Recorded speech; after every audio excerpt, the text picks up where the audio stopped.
Welcome to a mini episode of How to Make Dinner.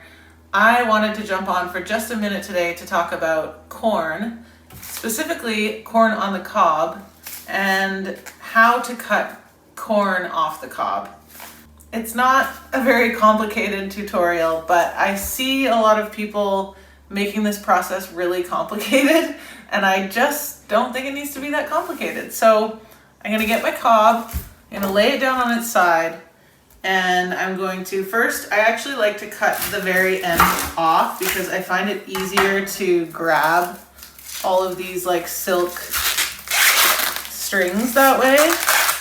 And you can kind of get rid of all of them in a oneer.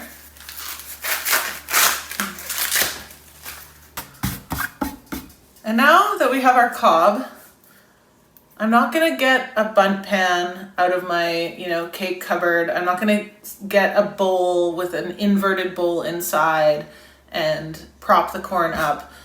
I find a lot of people do that because if you just stand up a cob of corn and start cutting, then the kernels have a long way to travel to the cutting board. So the bowl is supposed to help catch the kernels. But you don't have to do any of those things. You just have to not hold the corn up vertically. It has to just be laying down. And then the kernels just fall delicately to the cutting board and there's no problem. So I'm not using multiple bowls. I'm not using cake pans.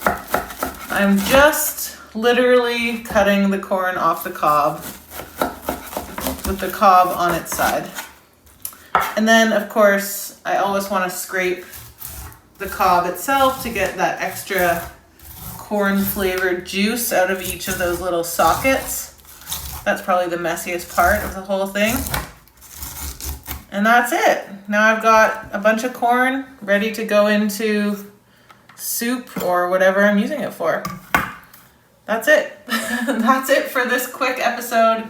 And I hope I've helped solve some of your corn woes. And we'll see you again soon.